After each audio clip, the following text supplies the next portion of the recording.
아이고, 속 시원하다. 칙칙한 헛며느리 내보내고 새 사람들이니 이제야 좀 사는 맛이 나네. 이혼 도장에 잉크도 채 마르지 않은 그날 밤. 시어머니와 전 남편은 최고급 호텔에서 샴페인을 터뜨리며 저를 비웃고 있었습니다. 하지만 그들은 꿈에도 몰랐을 겁니다. 그들이 흥청망청 긁고 있는 그 블랙카드가 방금 쫓아낸 며느리의 명의라는 사실을 말이죠. 화려한 파티가 절정에 달했을 때 울려 퍼진 날카로운 기계음. 비. 손님, 도난분실 카드로 정지되어 있습니다.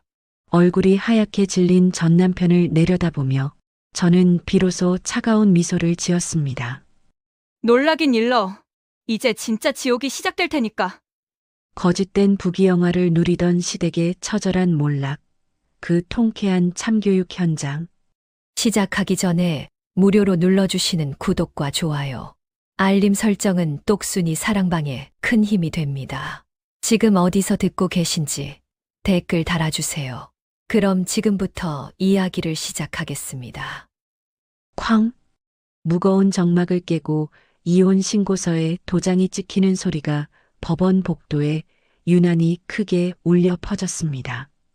서울가정법원 앞 차혜령이 10년간의 결혼 생활에 마침표를 찍고 건물을 빠져나오고 있었습니다.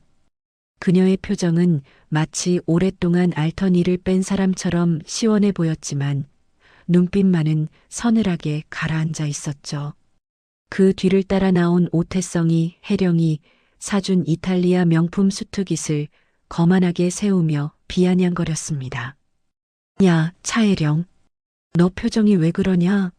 10년 동안 모시고 산 남편이랑 헤어지려니까 이제야 실감이 좀 나. 혜령은 대꾸할 가치도 없다는 듯 태성을 쳐다보지도 않고 주차장을 향해 걸음을 옮겼습니다. 태성은 그런 혜령의 반응이 익숙한 듯 콧방귀를 뀌며 뒤통수에 대고 소리쳤습니다. 그래, 실컷 도도한 척 해봐라. 나 오늘 저녁에 호텔에서 세라랑 파티한다. 우리 엄마가 너 나간 기념으로 아주 성대하게 준비하셨거든. 넌 평생 가도 그런 사랑 못 받을 거다. 태성은 법원 정문 앞에 세워둔 자신의 세단으로 다가가며 휴대폰을 꺼내 들었습니다. 마침 대기하고 있던 내연녀 진세라가 차에서 내리며 태성의 팔에 매달렸습니다. 오빠, 어떻게 됐어? 도장 찍었어? 당연하지. 이제 법적으로도 완전 남남이야. 우리 자기 오래 기다렸지? 아잉, 정말 고생했어, 오빠. 이제 우리 세상이다, 그치? 얼른 가자. 어머님이 호텔에서 목 빠지게 기다리셔. 세라가 태성의 볼에 입을 맞추며 교태를 부렸습니다. 두 사람은 혜령이 멀어져 가는 뒷모습을 보며 승리감에 도취된 듯 크게 웃음을 터뜨렸습니다. 그들이 탄 고급 세단이 요란한 배기음을 내며 법원을 빠져나갔지만 혜령은 단 한 번도 뒤돌아보지 않았습니다. 그저 차가운 바람만이 그녀의 쇼컷 머리카락을 스치고 지나갈 뿐이었죠. 그날 저녁 시내 중심가에 위치한 S호텔 연회장은 화려한 샹들리에 조명 아래 사람들로 북적였습니다. 방자영 여사는 오늘이 자기 생일이라도 되는 양 온몸에 금부치를 휘감고 하객들을 맞이하느라 정신이 없었습니다. 그녀의 목에 걸린 굵은 진주 목걸이는 지난달 혜령이 결혼기념일 선물이라며 건넨 것이었지만 방 여사는 뻔뻔하게도 친척들 앞에서 목걸이를 만지작거리며 자랑을 늘어놓았습니다. 아유, 우리 새 며느리 될 아이가 해온 예단 좀 봐요. 센스가 보통이 아니야. 전 며느리는 곰 같아서 이런 맛이 없었는데 세라는 아주 여우같이 싹싹하다니까. 친척들이 부러움 섞인 눈빛으로 방 여사를 둘러싸고 맞장구를 쳤습니다. 어머 형님, 정말 복도 많으셔. 아들이 인물 훤해. 새 며느리는 임신까지 해서 들어와 거기다 집안도 빵빵하다면서요? 말도 마. 강남에 빌딩이 몇 채라더라. 우리 태성이 이제야 제 짝 만난 거지 뭐.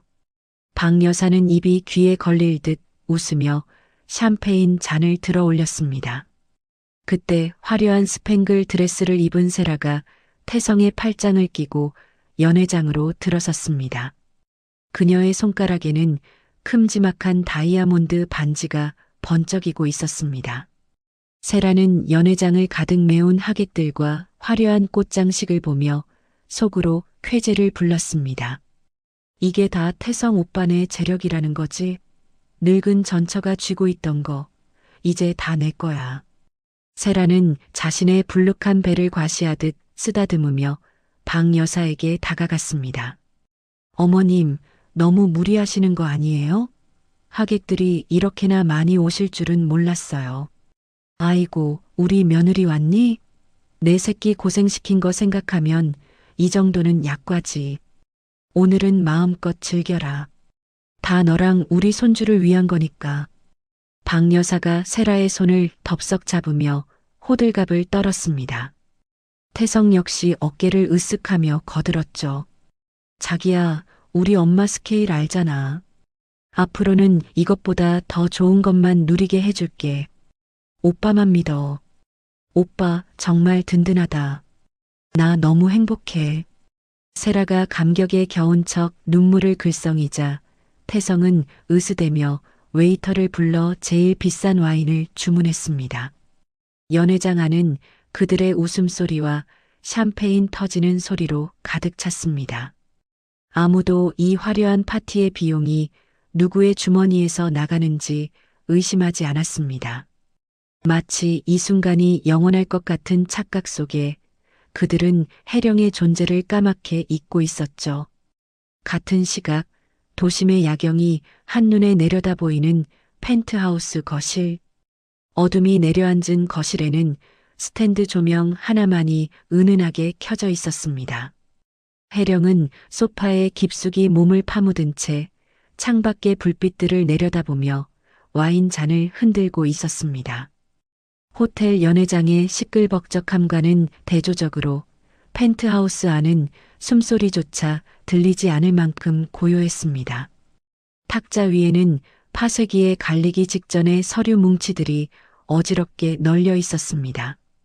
태성의 사업계획서, 시댁의 생활비 지출 내역, 그리고 박 여사가 혜령의 명의로 긁어댄 카드 명세서들이었죠. 혜령은 와인을 한 모금 삼키며 씁쓸한 미소를 지었습니다. 지난 10년 사랑이라는 이름으로 눈 감아 주었던 그들의 기만과 착취가 주마등처럼 스쳐 지나갔습니다. 이제 끝낼 시간이야. 혜령은 테이블 위에 놓인 휴대폰을 집어들었습니다. 망설임 없이 단축번호 1번을 누르자 곧바로 상대방이 전화를 받았습니다. 네, 이사님. 기다리고 있었습니다. 수화기 너머로 법무팀장의 차분한 목소리가 들려왔습니다. 혜령은 차갑게 가라앉은 목소리로 지시를 내리기 시작했습니다. 이혼 접수 완료됐습니다. 예고했던 대로 모든 조치 지금 즉시 시행하세요. 알겠습니다. 오태성 씨와 방자영 씨 명의로 발급된 가족카드, 법인 카드 전부 정지하겠습니다. 그리고 리스 차량권은 어떻게 할까요? 도난 및 무단 점유로 신고하세요. 반납 요청 무시하고 계속 타고 다녔으니까요. 그리고 지금 그 사람들이 살고 있는 아파트 관리비 자동이체도 전부 해지해 주시고요. 네, 알겠습니다. 지금 바로 카드사 VIP 센터와 리스 회사에 연락 취하겠습니다. 10분 내로 처리될 겁니다. 혜령은 전화를 끊고 다시 창밖을 바라보았습니다. 유리창에 비친 그녀의 얼굴에는 더 이상 슬픔이나 미련 따위는 남아있지 않았습니다. 오직 차가운 분노와 이성만이 번득이고 있었죠. 그녀가 손에 쥔 휴대폰 화면에서 오후 8시 30분을 알리는 알람이 조용히 울렸습니다. 태성이 자랑하던 파티가 절정에 달했을 시간이었습니다. 다시 호텔 연회장. 분위기가 무르익다 못해 흐트러지기 시작할 무렵이었습니다.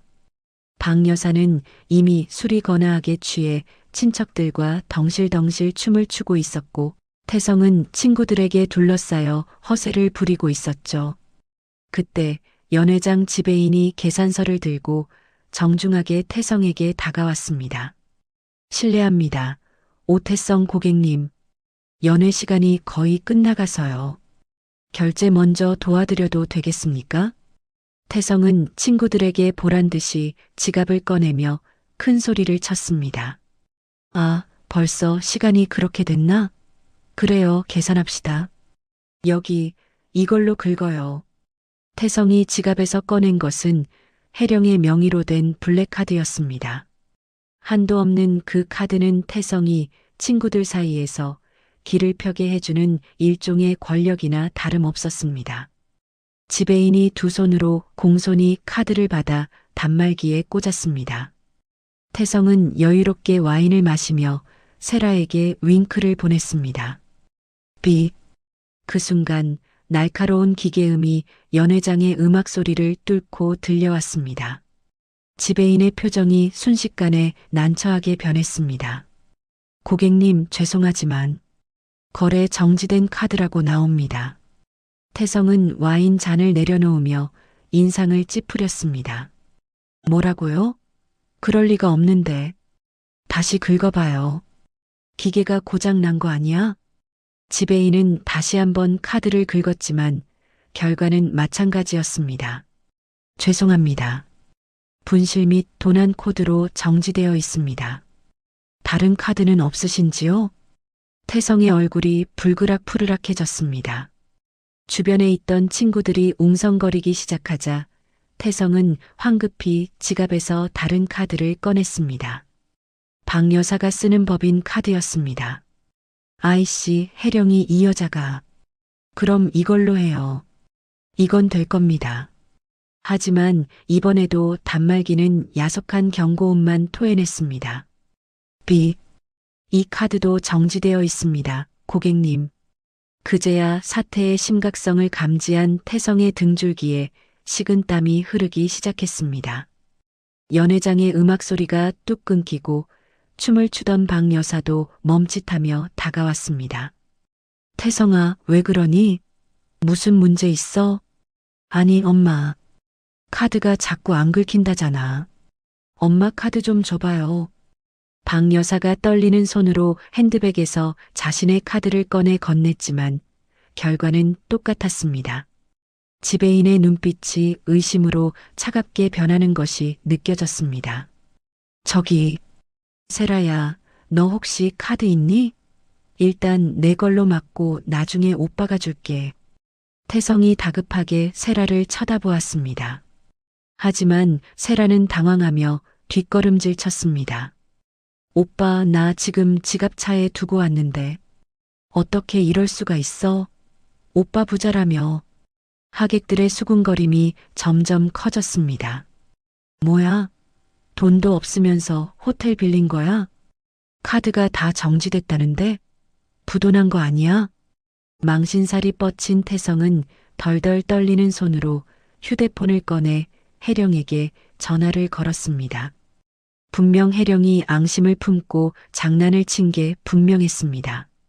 뚜뚜. 하지만 신호음 대신 건조한 안내 멘트만이 태성의 귓가를 때렸습니다. 지금 거신 번호는 없는 번호이오니 다시 확인하고 걸어주시기 바랍니다. 태성은 멍하니 휴대폰을 내려놓았습니다. 지배인이 무전기를 들고 보안 요원을 호출하는 소리가 태성의 귓가에 웅웅거리며 울렸습니다. 보안팀, 지금 크리스털 홀로 와주십시오. 무전 취식 상황 발생했습니다. 화려했던 파티장은 순식간에 아수라장으로 변해버렸고 태성은 그 한가운데서 얼어붙은 채 꼼짝도 할 수 없었습니다. 식은땀이 비 오듯 쏟아지는 태성의 등 뒤로 지배인의 단호한 목소리가 비수처럼 꽂혔습니다. 경찰을 부르겠습니다. 무전 취식은 현행범인 거 아시죠? 그 말에 박 여사가 기겁하며 지배인의 팔을 붙잡았습니다. 아이고, 선생님. 경찰이라니요? 우리가 누군지 알아요? 돈이 없는 게 아니라 기계가 이상하다니까요. 내 며느리가 오면 다 해결될 일이에요. 하지만 지배인은 이미 여러 번 겪어본 일이라는 듯 차갑게 팔을 빼냈습니다. 연회장 안의 공기는 이미 싸늘하게 식어 있었죠. 하객으로 온 친척들은 서로 눈치를 보며 수군거리기 시작했습니다. 형님, 이게 무슨 망신이에요? 호텔 밥값도 없어서 이러는 거예요? 아니, 부자 며느리 들어왔다고 큰 소리 뻥뻥 치더니 다 헛소리였어? 결국 참다 못한 태성의 작은아버지가 지갑을 열며 한숨을 푹 내쉬었습니다. 에이그, 창피해서 원. 다들 지갑 좀 엽시다. 경찰 오면 우리까지 무슨 꼴입니까? 나중에 태성이 네가 다 갚아라. 친척들이 십시일반으로 현금을 걷기 시작했습니다. 빳빳한 지폐가 테이블 위에 던져질 때마다 태성은 얼굴이 화끈거려 고개를 들 수 없었습니다. 박 여사는 억지 웃음을 지으며 손을 비벼댔습니다. 아유, 서방님. 제가 내일 당장 2배, 아니 3배로 갚을게요. 잠깐 착오가 있었나 봐요.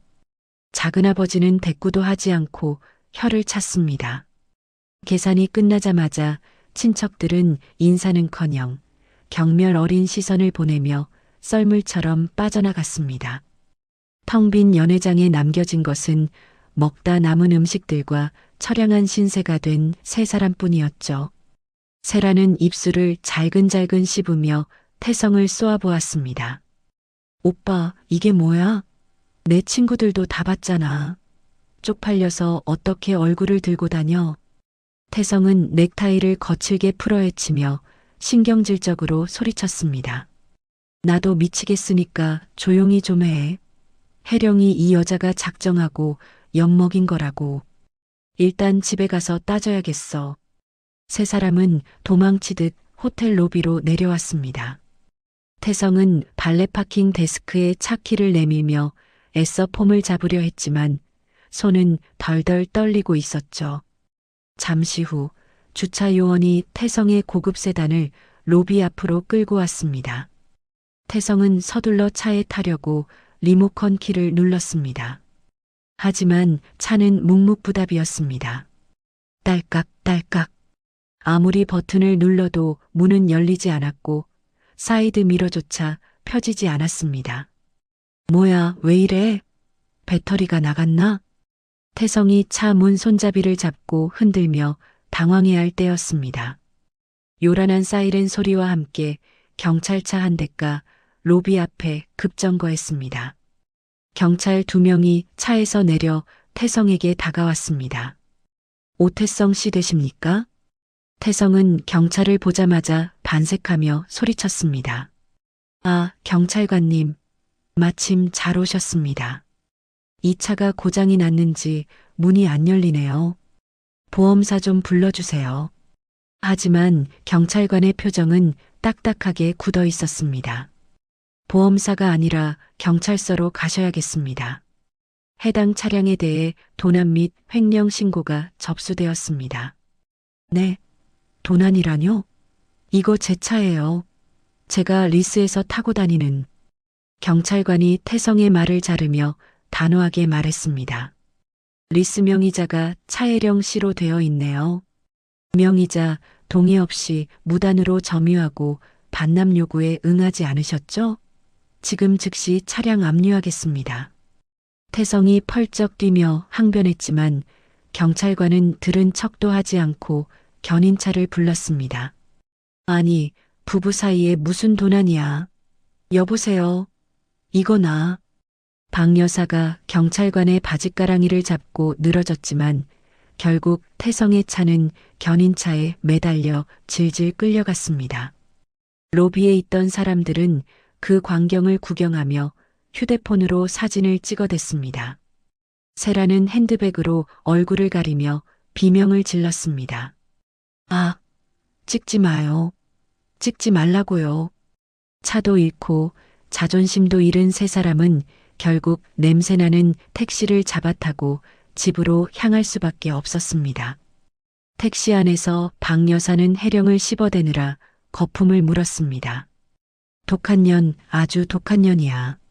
어떻게 시어미랑 남편을 이렇게 길바닥에 내몰아? 내가 집에 들어가면 머리채를 다 뽑아 놓을 거야. 태성은 창밖만 바라보며 이를 갈았습니다. 두고 봐. 집에 가면 가만 안 둬. 법적으로 부부인데 지가 어쩔 거야? 택시가 익숙한 아파트 단지에 도착했습니다. 세 사람은 익숙하게 공동 현관을 지나 엘리베이터에 올랐습니다. 펜트하우스 층인 45층 버튼을 누르는 태성의 손가락에는 분노가 서려 있었죠. 띵! 엘리베이터 문이 열리고 그들은 현관문 앞으로 돌진했습니다. 태성은 도어록 덮개를 올리고 익숙하게 비밀번호를 눌렀습니다. 띠띠띠띠. 경쾌한 열림음 대신 경고음이 울렸습니다. 삐삐삐. 왜 이러지? 태성은 다시 한번 천천히 번호를 눌렀습니다. 하지만 결과는 같았습니다. 번호를 바꿨나 보네. 문 열어. 차혜령, 문 열어. 태성이 현관문을 주먹으로 쾅쾅 두드렸습니다. 박 여사도 합세하여 문을 발로 차며 소리쳤습니다. 얘가 어디라고 문을 걸어 잠가. 시어미가 왔는데 문 안 열어. 그때 인터폰 스피커에서 지지직거리는 잡음과 함께 낯선 남자의 목소리가 흘러나왔습니다. 누구십니까? 태성이 인터폰 화면을 노려보며 소리쳤습니다. 누구긴 누구야. 이 집 주인이다. 안에 해령이 있지? 당장 나오라고 해. 하지만 스피커 너머의 목소리는 너무나도 침착하고 사무적이었습니다. 저는 차혜령 씨의 법률 대리인입니다.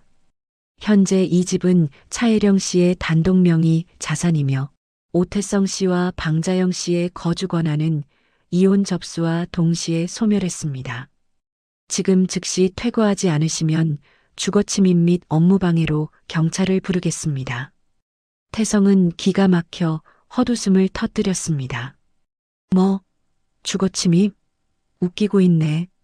내 짐이 다 저 안에 있는데 어떻게 나가? 문 열어. 변호사의 목소리가 한층 더 차가워졌습니다. 귀아들의 짐은 30분 전 포장 이사를 통해 경기도 파주에 있는 물류보관 창고로 이송되었습니다. 보관료는 선불이니 입금 후 찾아가시기 바랍니다. 창고 주소는 문자로 발송해 드렸습니다. 그 말이 끝남과 동시에 인터폰은 뚝 끊겼습니다. 박 여사는 그 자리에 털썩 주저앉았습니다. 뭐라고? 내 밍크 코트? 내 보석함? 그걸 다 창고에 처박았다고? 아이고, 나 죽네. 나 죽어. 박 여사가 복도 바닥을 치며 통곡하기 시작했습니다. 그 소리에 옆집 문이 열리고 이웃 주민이 얼굴을 찌푸리며 나왔습니다. 아, 시끄러워 죽겠네, 진짜. 경비실이죠? 여기 4501호 앞인데요. 잡상인 같은 사람들이 와서 난동을 부리네요. 빨리 좀 와주세요. 잠시 후 건장한 보안 요원들이 곤봉을 차고 올라왔습니다. 입주민 아니시죠? 나가주셔야겠습니다. 태성은 보안 요원의 팔을 뿌리치며 저항했습니다. 나 여기 살던 사람이야. 알잖아, 김씨. 나 매일 봤잖아. 하지만 경비원은 태성을 벌레 보듯 쳐다보며 무전기에 대고 말했습니다. 외부인 퇴거 조치합니다. 지원 바람. 결국 세 사람은 질질 끌려 아파트 정문 밖으로 내동댕이 쳐졌습니다. 차가운 밤바람이 얇은 드레스 차림의 세라를 덮쳤습니다. 세라는 추위에 떨며 태성의 가슴을 주먹으로 쳤습니다. 아, 오태성? 이게 다 뭐야? 강남 빌딩 주인이라며. 펜트하우스도 4명이라며. 나 임신한 몸이야. 길바닥에서 얼어 죽으라는 거야? 세라의 악에 바친 비명에 태성은 머리를 감싸쥐었습니다. 아, 좀. 나도 몰랐다고. 일단 오늘은 어디 가서 자야 할 거 아니야. 태성은 주머니를 뒤져 꼬깃꼬깃한 지폐 몇 장을 꺼냈습니다. 호텔은커녕 모텔비도 안 되는 돈이었습니다. 박 여사는 헝클어진 머리를 매만지며 울먹였습니다. 태성아, 엄마 추워. 어디라도 좀 들어가자. 세 사람은 정처 없이 밤거리를 헤매다 간판불이 반쯤 꺼진 허름한 여인숙을 발견했습니다. 달방 있음이라고 적힌 낡은 종이가 바람에 나부끼고 있었죠. 일단 저기라도 가자. 태성이 앞장서서 여인숙 안으로 들어갔습니다. 퀴퀴한 곰팡이 냄새가 코를 찔렀습니다. 카운터에 앉아있던 주인 할머니는 그들의 화려한 옷차림과 꼬질꼬질한 몰골을 번갈아 보더니 열쇠 하나를 툭 던져주었습니다. 선불이여. 물은 셀프고. 좁디 좁은 방에 들어서자마자 바퀴벌레 한 마리가 장판 틈으로 후다닥 숨어버렸습니다. 새라는 비명을 지르며 침대도 없는 바닥에 가방을 던졌습니다. 나 여기서 못 자. 절대 못 자. 오빠가 해결해. 당장 호텔 잡아오라고. 박 여사도 좁은 방구석에 쭈그리고 앉아 신세 한탄을 시작했습니다. 내가 전생에 무슨 죄를 지어서 며느리 하나 잘못 들여서 이 고생을 하니. 그때였습니다. 태성의 주머니에 있던 휴대폰이 징징 울리기 시작했습니다. 징징? 태성은 혜령이 마음을 돌려 전화한 것이길 바라며 급히 화면을 확인했습니다. 하지만 액정에 뜬 것은 카드사의 독촉 문자였습니다. 국민카드 오태성님, 금일 결제 대금 1,500만 원이 미납되었습니다. 즉시 납부 바랍니다. 징? 신한카드 리볼빙 잔액 및 연체 이자 포함 800만 원. 징? 현대캐피탈 차량 리스료 미납 및 위약금 청구서. 문자는 폭탄처럼 쏟아져 들어왔습니다. 1분 간격으로 울리는 진동 소리가 마치 카운트다운처럼 태성의 심장을 조여왔습니다. 태성은 휴대폰을 쥔 손을 부들부들 떨며 바닥에 주저앉았습니다. 어두컴컴한 여인숙방 곰팡이 핀 천장을 바라보는 태성의 눈동자가 공포로 흔들렸습니다. 이게 꿈이 아니야. 그제야 태성은 자신이 발 디디고 서 있던 땅이 사실은 혜령이 만들어준 얇은 얼음판이었다는 것을 깨달았습니다. 그리고 그 얼음은 이미 산산조각이 나버린 뒤였죠. 다음 날 아침 8시 여인숙의 얇은 합판 문이 부서질 듯 쾅쾅 울리는 소리에 쪽잠을 자던 세 사람은 소스라치게 놀라 깨어났습니다. 누구세요? 태성이 겁먹은 목소리로 물었지만 대답 대신 문고리가 뜯겨나갈 듯 돌아가더니 문이 벌컥 열렸습니다. 좁은 방 입구에는 덩치가 산만한 남자 셋이 험상궂은 표정으로 서 있었습니다. 그들의 등장만으로 방 안의 공기가 서늘해졌습니다. 방자영 씨 계시죠? 문 두드릴 때 빨리빨리 좀 나옵시다. 가장 앞에 선 남자가 구두를 신은 채 방 안으로 성큼성큼 들어왔습니다.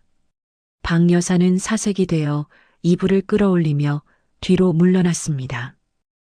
누구신데 남의 방에 신발을 신고 들어와요? 누구긴요? 돈 받으러 왔지. 아줌마 지난달에 우리 사무실에서 3억 당겼었잖아요. 며느리 사업 자금 급하다고 다음 달에 갚는다고 각서 쓰고. 남자가 품에서 꼬깃꼬깃한 차용증을 꺼내 박 여사 얼굴 앞에 흔들어 보였습니다. 태성은 눈을 비비며 그 종이를 낚아채듯 확인했습니다. 분명 어머니 박 여사의 필체였고 보증인 란에는 차혜령이라는 이름이 적혀 있었습니다. 물론 도장은 막도장이었죠. 엄마, 이게 뭐야? 3억? 혜령이 몰래 이런 돈을 썼어? 태성이 비명을 지르듯 소리쳤습니다. 박 여사는 태성의 시선을 피하며 웅얼거렸습니다. 아니, 혜령이가 부자니까 금방 갚아줄 줄 알았지. 내가 쓴 돈은 얼마 안 돼. 다 너희들 품위 유지시켜 주느라. 아줌마, 핑계는 나중에 대시고 오늘이 상환일입니다. 이자까지 합쳐서 3억 5천. 당장 내놓으쇼. 사채업자가 위협적으로 다가오자 태성이 앞을 막아서며 말했습니다. 잠깐만요. 우리 지금 빈털터리인 거 안 보입니까? 며칠만 시간 주면 어떻게든. 시간? 우리한테 시간은 곧 돈이야. 돈 없으면 몸으로 때워야지. 아줌마, 따라와요. 장기라도 팔아서 갚아야지 어쩌겠어? 남자가 박 여사의 팔목을 거칠게 낚아챘습니다. 박 여사가 사람 살려 라고 비명을 지르며 바닥에 드러누웠습니다. 좁은 방 안은 순식간에 아수라장이 되었습니다. 그때였습니다.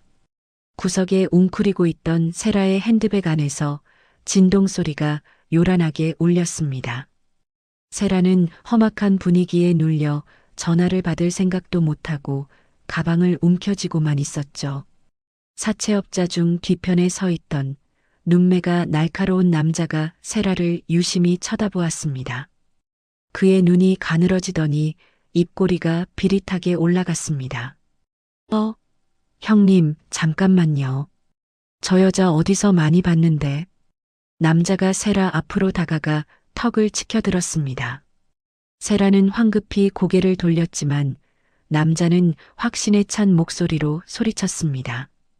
야, 너 진세라 아니야? 꽃뱀 진세라. 세라의 어깨가 눈에 띄게 움찔했습니다. 태성은 영문을 모르겠다는 표정으로 사채업자와 세라를 번갈아 보았습니다. 꽃뱀이라니요? 무슨 소리입니까? 이 여자는 모 기업 회장님 딸인데요. 사채업자들은 태성의 말에 배를 잡고 웃음을 터뜨렸습니다. 회장님 딸? 푸아하. 형씨, 사람 볼 줄 진짜 모르네. 얘 전주 마담 딸이야. 내가 2년 전에 얘 뒤처리해 주느라 얼마나 고생했는데. 야, 진세라. 여기서 또 뵙네? 이번엔 누굴 공사 친 거야? 태성의 얼굴이 하얗게 질렸습니다. 그가 천천히 고개를 돌려 세라를 바라보았습니다. 세라야. 아니지. 저 사람들이 하는 말 다 거짓말이지? 세라는 더 이상 숨길 수 없다는 것을 깨달았는지 떨고 있던 어깨를 펴고 표정을 싹 바꿨습니다. 순진해 보이던 눈망울은 온데간데 없고 도끼 어린 눈빛만이 남았습니다. 그래, 나 정가 있다. 그래서 뭐? 어차피 니들 돈 보고 접근한 건데 돈도 없는 거지들이 무슨 말이 많아? 세라가 태성의 멱살을 잡고 흔들며 악을 썼습니다. 야, 오태성, 네가 뭐라 그랬어? 강남 빌딩이 4명이라며. 네가 알부자라며. 다 마누라 돈이었어? 나도 너한테 속았어. 이 사기꾼 새끼야. 태성은 멍하니 세라의 손에 흔들리다 뒤늦게 정신을 차리고 세라를 밀쳐냈습니다. 뭐? 사기꾼? 너 임신했다는 건 우리 복덩이는 어쩔 건데. 세라가 바닥에 침을 뱉으며 비웃었습니다. 임신? 웃기고 있네. 배에 솜 넣은 거야. 너 같은 놈 애를 내가 왜 가져? 돈 냄새 맡고 온 건데 똥 냄새만 진동을 하네.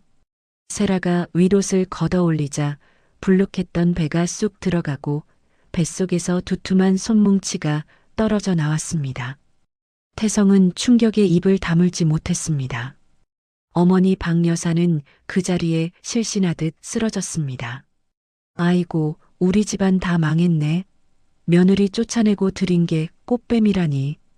사채업자 팀장이 혀를 차며 지저분한 싸움을 중재했습니다. 자자, 부부 싸움은 나중에 하시고 우리는 돈만 받으면 되니까. 진세라, 너도 우리한테 빚 있는 거 알지? 너 여기서 도망 못 간다. 셋 다 돈 토해낼 때까지 이 방에서 한 발짝도 못 나가. 사채업자들이 방문을 가로막고 팔짱을 꼈습니다. 박 여사가 사색이 되어 태성의 바짓가랑이를 붙잡고 울부짖었습니다. 태성아, 어떡하냐? 혜령이한테 가보자. 걔가 그래도 10년 정이 있는데 설마 시어머니가 잡혀 죽게 생겼는데 모른 척 하겠니? 가서 빌면 돈 줄 거야. 태성은 자존심이 상했지만 다른 방도가 없었습니다. 이 좁은 방에서 사채업자들에게 뜯어먹히느니 혜령에게 무릎을 꿇는 게 나아 보였습니다. 태성은 이를 악물고 말했습니다. 좋아요. 돈 줄 사람한테 갑시다. 우리 전처 차혜령 회사로 가면 돈 받을 수 있어요. 사채업자 팀장이 흥미롭다는 듯 고개를 끄덕였습니다. 오호, 그 식품회사 사장님? 그래, 부자 며느리 뒀다니 믿어보지. 앞장서. 한편 그 시각 강남 테헤란로의 높은 빌딩 15층. 혜령은 깔끔하게 정돈된 회의실에서 로펌 변호사들과 마주 앉아 있었습니다. 통유리 너머로 들어오는 아침 햇살이 그녀의 냉철한 표정을 비췄습니다. 대표님 요청하신 접근 금지 가처분 신청서는 오늘 오전 중으로 법원에 접수됩니다. 그리고 방자영 씨의 사문서 위조건과 오태성 씨의 명예훼손건에 대한 고소장도 준비 마쳤습니다. 혜령은 서류를 꼼꼼히 훑어보며 고개를 끄덕였습니다. 수고하셨어요. 그리고 오늘 중으로 그들이 찾아올 겁니다. 아마 돈이 급해서 눈이 뒤집혔겠죠. 보안팀의 인원을 2배로 늘리라고 지시해뒀습니다. 로비 입구에서부터 차단될 겁니다. 네. 절대 엘리베이터 타지 못하게 하세요. 회사 직원들이 동요하는 일 없어야 합니다. 그리고 혜령은 잠시 말을 멈추고 창밖을 응시했습니다. 태성과 시댁 식구들이 겪고 있을 혼란이 눈에 선하게 그려졌습니다. 하지만 그녀의 마음에 동정심은 한 조각도 남아있지 않았습니다. 그들이 난동을 부리면 바로 경찰에 신고하세요. 합의는 없습니다. 알겠습니다. 철저하게 대응하겠습니다. 변호사들이 나가고 혼자 남은 회의실 혜령은 쓰고 있던 만년필을 탁 소리나게 내려놓았습니다. 이제 시작이야. 뼈저리게 느껴봐. 당신들이 무시했던 내 존재가 얼마나 컸는지. 1시간 뒤 혜령의 회사 로비 회전문이 돌아가며 기이한 일행이 들어섰습니다. 며칠째 씻지 못해 꾀죄죄한 태성과 박여사, 화장이 번진 채 표독스러운 표정을 짓고 있는 세라, 그리고 그들을 감시하듯 둘러싼 덩치 큰 사채업자들까지. 로비를 지나가던 직원들이 힐끗거리며 그들을 피해갔습니다. 태성은 직원들의 시선을 애써 무시하며 안내 데스크로 직진했습니다. 차혜령 대표 나오라 그래. 나 오태성이야. 남편이 왔는데 어디 숨어 있어. 태성이 데스크를 주먹으로 내리치며 고함을 질렀습니다. 안내 데스크 직원이 깜짝 놀라 일어섰지만 곧바로 대기하고 있던 보안 요원들이 달려왔습니다. 무슨 일이십니까? 업무 방해하지 마시고 나가주세요. 보안 팀장이 건장한 체격으로 태성의 앞을 가로막았습니다. 태성은 보안 팀장의 가슴팍을 밀치며 악을 썼습니다. 업무 방해? 나 여기 사장 남편이야. 비켜. 혜령이 만나야 돼. 박 여사도 옆에서 거들었습니다. 아이고, 내가 시어미다. 며느리가 시어미를 문전박대해? 혜령아, 나와봐라. 사람이 죽게 생겼는데 네가 어떻게 이럴 수 있니? 세라는 팔짱을 낀 채 그 꼴을 지켜보며 비아냥거렸습니다. 오빠, 그만 좀 해. 쪽팔리게 진짜. 혜령인지 뭔지 내려오지도 않잖아. 사채업자들은 로비 소파에 거만하게 앉아 그 상황을 구경하고 있었습니다. 집안꼴 잘 돌아간다. 빨리빨리 좀 해결합시다. 태성은 보안 요원들에게 제지당해 바닥에 나뒹굴면서도 엘리베이터 쪽을 향해 기어갔습니다. 그의 눈에는 광기가 서려 있었습니다. 혜령아, 나 알잖아. 내가 잘못했어. 한 번만 만나줘. 제발. 태성은 혜령이 자신을 아직 사랑하고 있을 것이라는 아니 사랑해야만 한다는 망상에 사로잡혀 있었습니다. 자신이 이렇게 비참한 꼴을 보이면 혜령이 마음 약해져서 내려올 것이라 믿었죠. 하지만 엘리베이터 문은 굳게 닫힌 채 열릴 기미가 보이지 않았습니다. 대신 건물 밖에서 요란한 사이렌 소리가 들려오기 시작했습니다. 누가 경찰 불렀어? 사채업자들이 웅성거리며 일어섰습니다. 곧이어 제복을 입은 경찰관들이 로비로 들이닥쳤습니다. 신고받고 왔습니다. 여기서 난동 부리는 사람들이 누굽니까? 보안팀장이 태성 일행을 가리켰습니다. 이 사람들입니다. 업무 방해 및 퇴거 불응으로 신고합니다.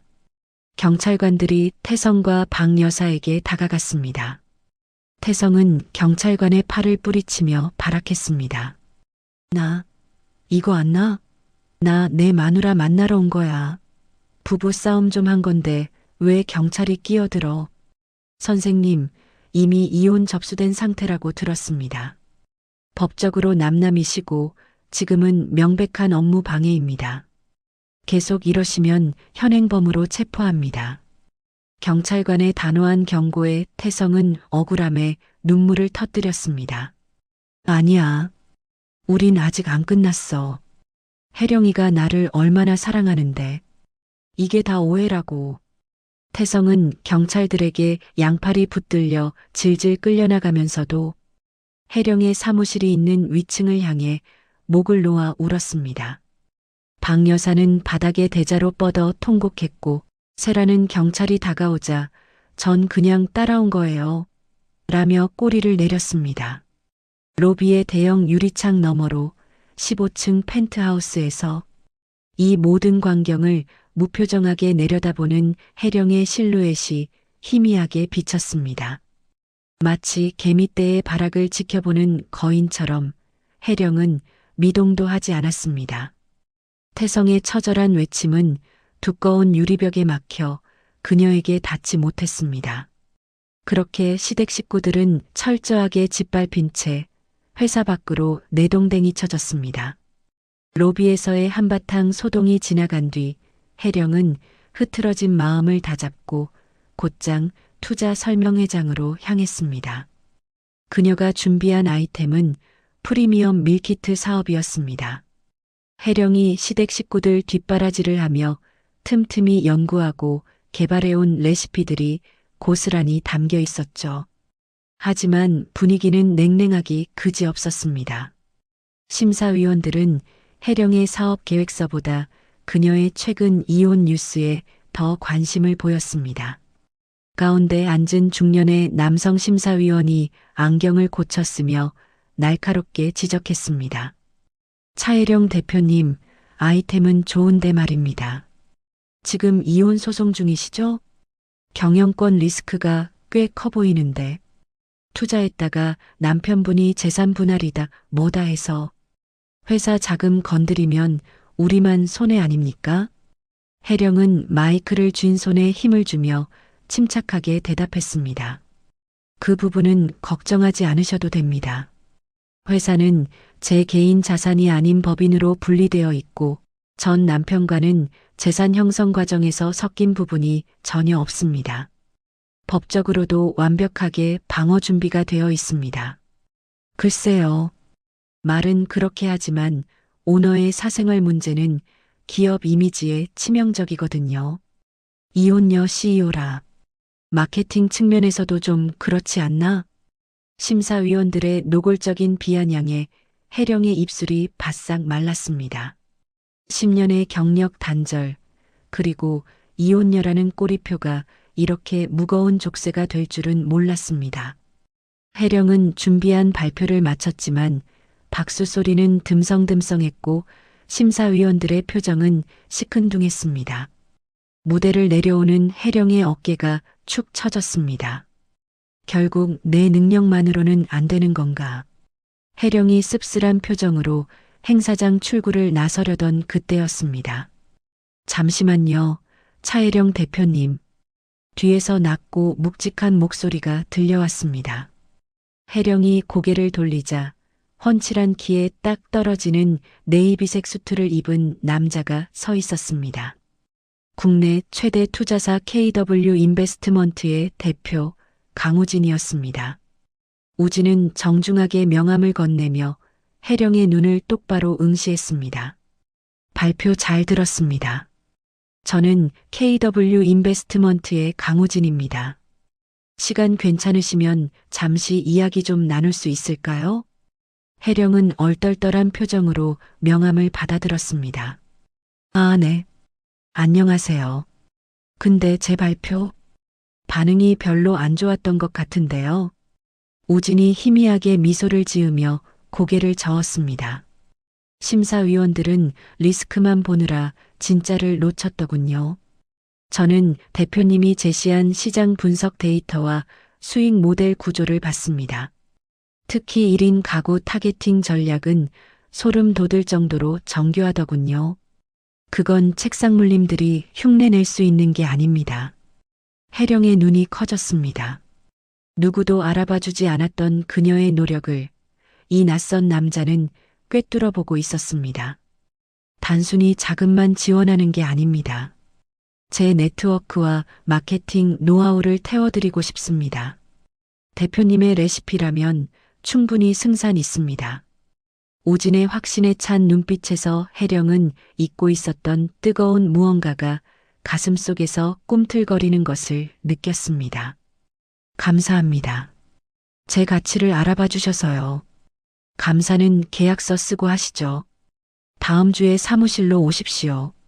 우진은 짧고 강렬한 인상을 남긴 채 뒤도 돌아보지 않고 멋지게 걸어 나갔습니다. 혜령은 그 뒷모습을 한참이나 바라보았습니다. 절망의 끝에서 만난 동아줄 같았습니다. 일주일 후 강남의 KW 인베스트먼트 대회의 실, 혜령은 긴장된 표정으로 두툼한 투자 계약서에 도장을 찍었습니다. 우진은 맞은편에서 그 모습을 흐뭇하게 지켜보다가 손을 내밀었습니다. 축하합니다, 차 대표님. 이제 우리는 한 배를 탔습니다. 잘 부탁드립니다, 강 대표님. 실망시켜드리지 않겠습니다. 두 사람의 손이 맞잡혔습니다. 우진의 손은 크고 따뜻했습니다. 그리고 한 가지 더. 저희 법무팀을 붙여드리겠습니다. 개인적인 일.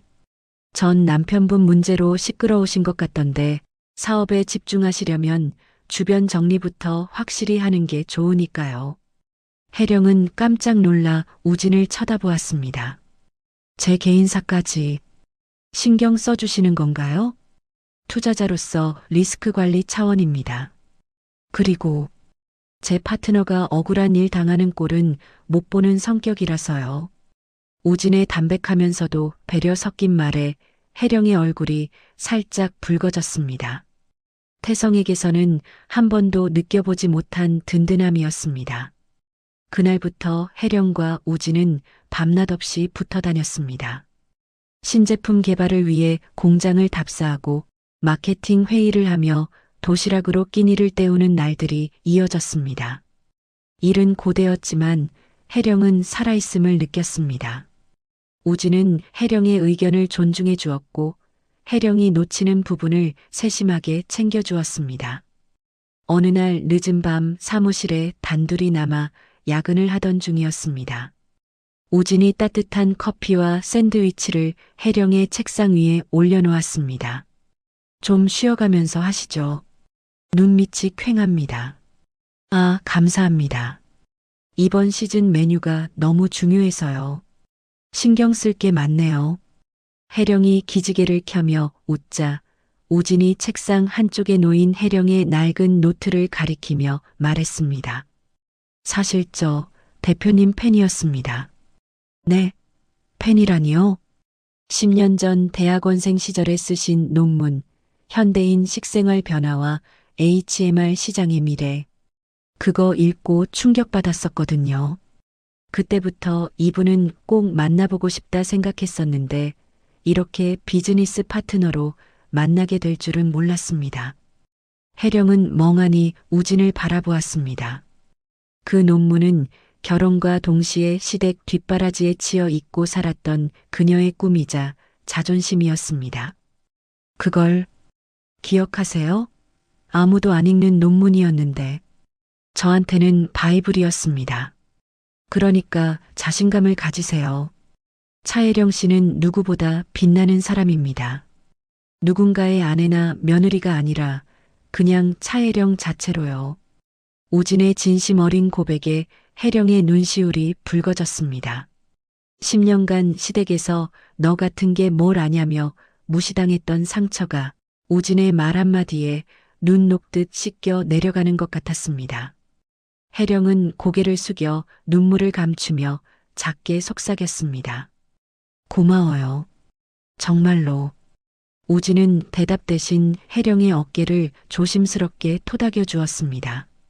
창밖의 달빛이 두 사람을 부드럽게 감쌌습니다. 한편 같은 시각 혜령의 회사 건물 밖. 어둠이 짙게 깔린 화단 뒤편에 웅크리고 앉은 그림자가 있었습니다. 며칠 전 경찰서에서 훈방 조치된 후 갈 곳이 없어 거리를 전전하던 태성이었습니다. 그의 몰골은 처참했습니다. 명품 수트는 때가 타서 꼬질꼬질했고 수염은 덥수룩하게 자라 노숙자와 다름없었죠. 그는 편의점에서 산 소주병을 입에 털어넣으며 혜령의 회사 입구만 뚫어져라 노려보고 있었습니다. 나쁜 년. 지는 따뜻한 사무실에서 호의호식하고 나는 길바닥에서 이게 무슨 꼴이야. 태성은 혜령이 내려와서 내가 잘못했어. 다시 돌아와 줘라고 빌기만을 기다리고 있었습니다. 자신의 처지를 비관하면서도 모든 원인을 혜령 탓으로 돌리는 못난 버릇은 여전했습니다. 그때 로비에 불이 꺼지고 회전문이 돌아가며 두 남녀가 걸어 나왔습니다. 혜령과 우진이었습니다. 태성은 소주병을 쥔 손에 힘을 주며 몸을 숨겼습니다. 혜령은 환하게 웃고 있었습니다. 태성과 살 때는 한 번도 보여주지 않았던 편안하고 행복해 보이는 미소였습니다. 옆에 선 우진은 혜령의 가방을 들어주며 다정하게 차 문을 열어주고 있었죠. 우진의 고급 세단은 태성이 타던 것보다 훨씬 비싼 모델이었습니다. 태성의 눈에 핏발이 섰습니다. 뭐야? 저 자식은? 나 내쫓은 지 얼마나 됐다고 벌써 딴 놈을 만나? 태성은 떨리는 손으로 휴대폰을 꺼내 카메라 모드를 켰습니다. 그리고 두 사람이 차에 타는 모습을 몰래 촬영하기 시작했습니다. 찰칵, 찰칵. 화면 속 혜령은 너무나 행복해 보였고 그 모습이 태성의 뒤틀린 열등감에 기름을 부었습니다. 아, 그랬구나. 차혜령, 너 바람났었구나. 그래서 나한테 이혼하자고 난리친 거였어? 저 돈 많은 놈한테 갈아타려고? 태성은 혼자만의 망상 소설을 써내려가며 킬킬거렸습니다. 그래, 이거야. 이게 증거라고. 네가 불륜 저질러서 가정이 파탄 난 거라고 뒤집어 씌우면 위자료는커녕 내 재산 내가 다 뺏어올 수 있어. 태성은 녹화된 영상을 확인하며 비릿한 웃음을 흘렸습니다. 박 여사와 세라가 있는 여인숙으로 돌아가는 그의 발걸음이 아까와는 다르게 가벼워졌습니다. 또다시 비열한 음모가 꿈틀거리고 있었습니다. 그 시각 우진의 차 안. 혜령은 조수석에 앉아 차창 밖으로 흐르는 야경을 바라보았습니다. 예전에는 답답하게만 느껴졌던 서울의 밤거리가 오늘따라 유난히 아름답게 보였습니다. 대표님, 내일 브랜드 런칭쇼 준비는 다 되셨죠? 운전대를 잡은 우진이 부드럽게 물었습니다. 네. 덕분에요. 내일이 정말 기대돼요. 잘 될 겁니다. 제가 보장하죠. 우진이 혜령을 보며 싱긋 웃었습니다. 혜령도 마주보며 미소 지었습니다. 차는 부드럽게 코너를 돌아 한강변 도로를 달렸습니다. 혜령은 마음속으로 다짐했습니다.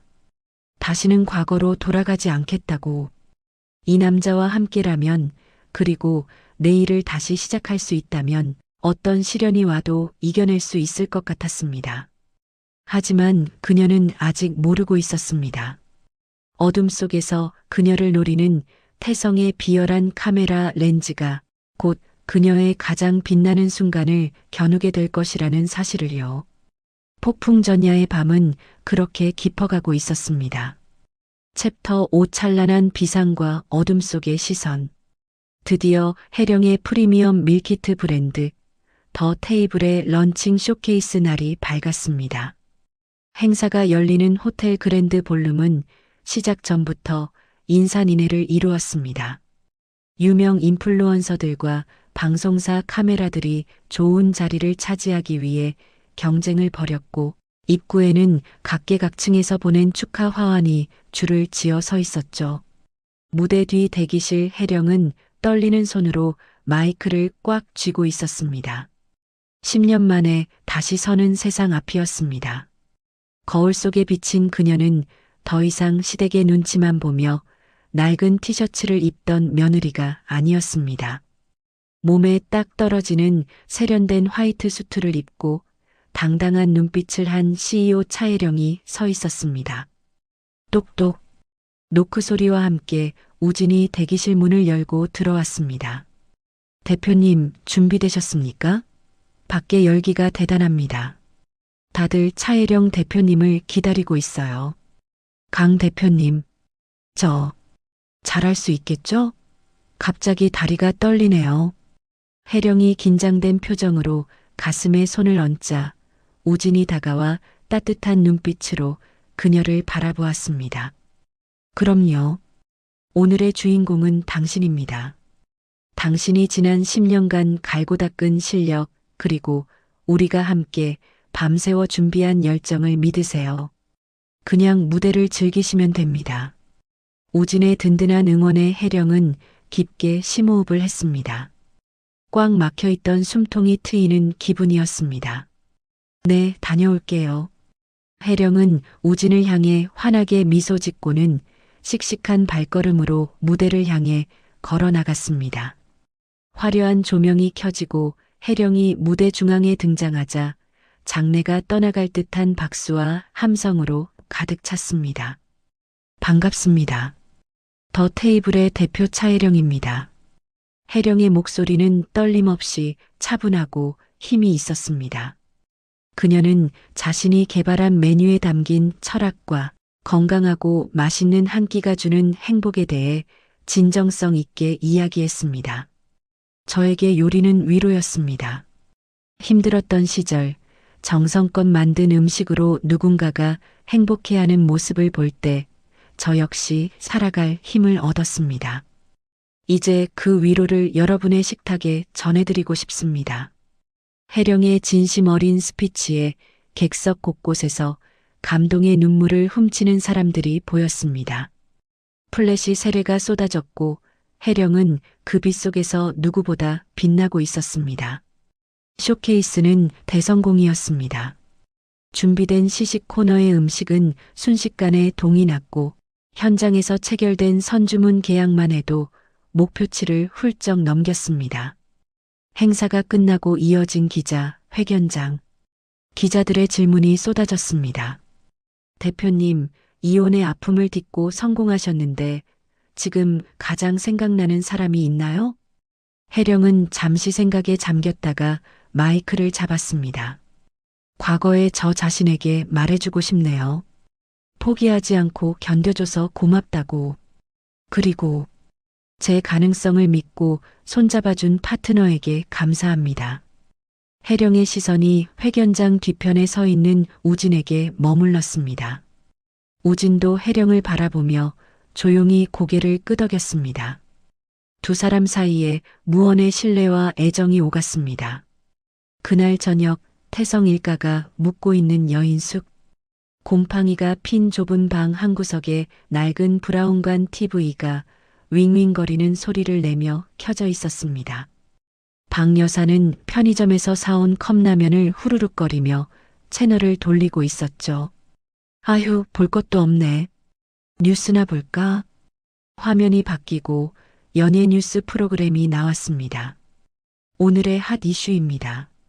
이혼의 아픔을 딛고 화려하게 비상한 CEO, 차혜령 대표의 브랜드 런칭 현장을 다녀왔습니다.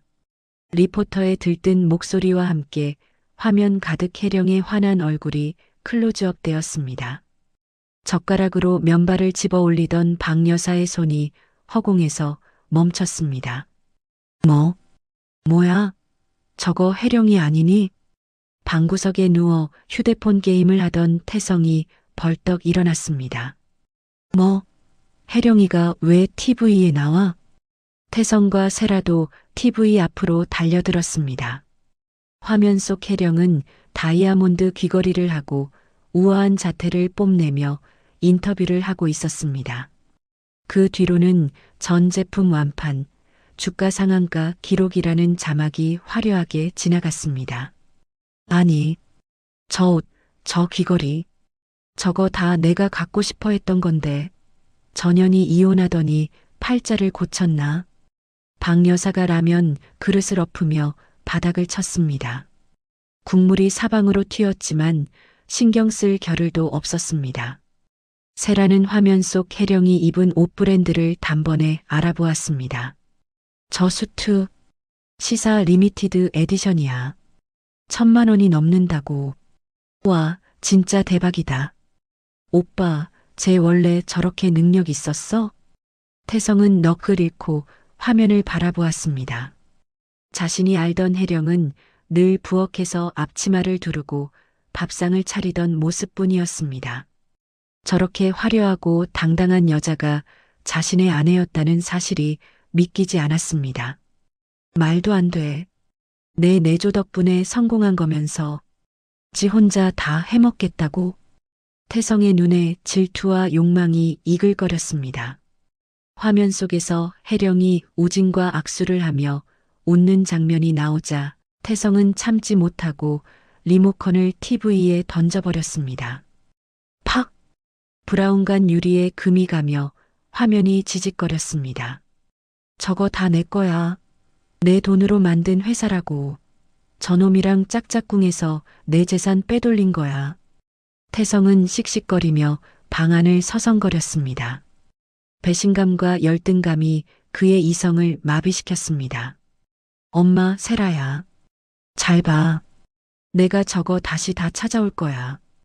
혜령이 전현 내가 가만 안 둬. 런칭 파티가 끝난 후 혜령의 회사 옥상 정원. 도심의 야경이 파노라마처럼 펼쳐진 곳에서 혜령과 우진 그리고 직원들이 샴페인 잔을 들고 서 있었습니다. 자, 모두 잔 드세요. 더 테이블의 성공적인 런칭을 위하여. 경쾌한 짠소리와 함께 축배가 이어졌습니다. 직원들의 얼굴에는 성취감과 기쁨이 가득했습니다. 혜령은 한 명 한 명에게 눈을 맞추며 고마움을 전했습니다. 파티가 무르익을 무렵 우진이 혜령에게 다가왔습니다. 잠깐 바람 좀 쐴까요? 두 사람은 난간 쪽으로 걸어갔습니다. 시원한 밤바람이 뜨거웠던 하루의 열기를 식혀주었습니다. 오늘 정말 멋졌습니다, 대표님. 제가 투자한 기업 중에 최고였어요. 다 대표님 덕분이에요. 저 혼자였으면 여기까지 못 왔을 겁니다. 혜령이 수줍게 웃으며 샴페인을 한 모금 마셨습니다. 우진은 주머니에서 작은 상자를 꺼내 혜령에게 건넸습니다. 이게 뭐예요? 런칭 선물입니다. 부담 갖지 말고 열어보세요. 혜령이 조심스럽게 상자를 열자 심플하지만 세련된 디자인의 만년필이 들어있었습니다. 이제 결제할 일 많으실 텐데 좋은 계약만 하라고 준비했습니다. 그리고 제 마음도 조금 담았습니다. 우진의 부드러운 목소리에 혜령의 심장이 쿵 내려앉았습니다. 그녀는 만년필을 어루만지며 우진을 올려다보았습니다. 강 대표님, 우진 씨라고 불러주세요. 사석에서는 저 혜령 씨 비즈니스 파트너로만 남고 싶지 않습니다. 혜령 씨 곁에서 힘이 되어주는 사람이고 싶어요. 우진의 직진 고백에 혜령의 얼굴이 붉게 달아올랐습니다.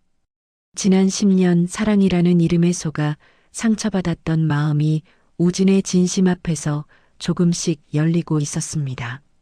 저, 아직은 좀 두려워요. 다시 누군가를 믿는다는 게 기다리겠습니다. 혜령 씨가 준비될 때까지 천천히 와요. 우진이 혜령의 손을 따뜻하게 감싸주었습니다. 혜령은 그 손을 뿌리치지 않았습니다.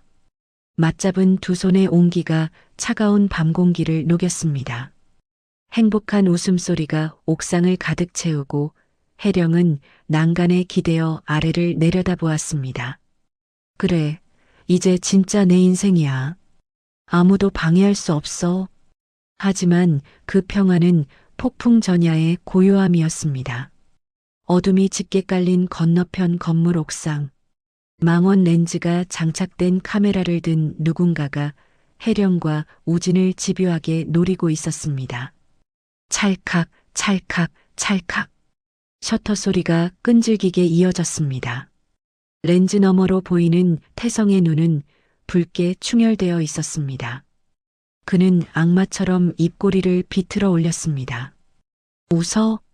그래, 실컷 웃어더라. 그 웃음이 비명으로 바뀌는 건 한순간이니까.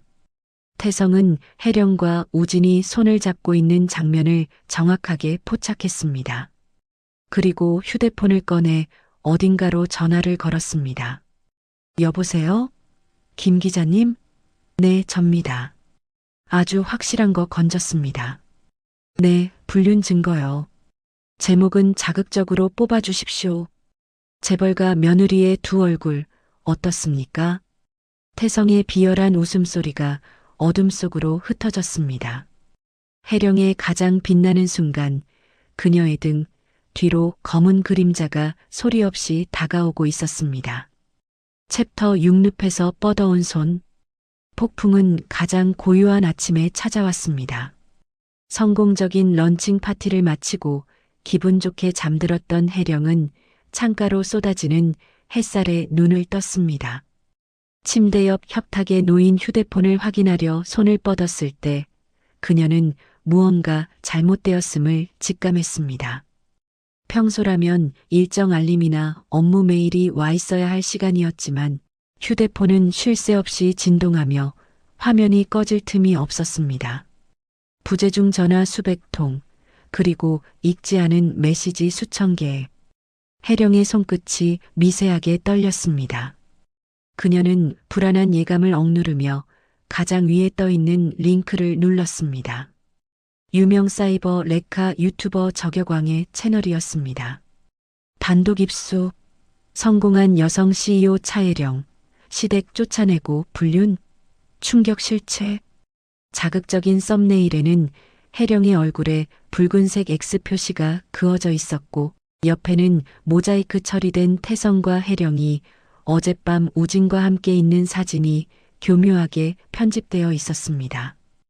혜령은 숨이 턱 막히는 것을 느끼며 영상을 재생했습니다. 변조된 음성의 유튜버가 앙칼진 목소리로 떠들기 시작했습니다. 자, 여러분.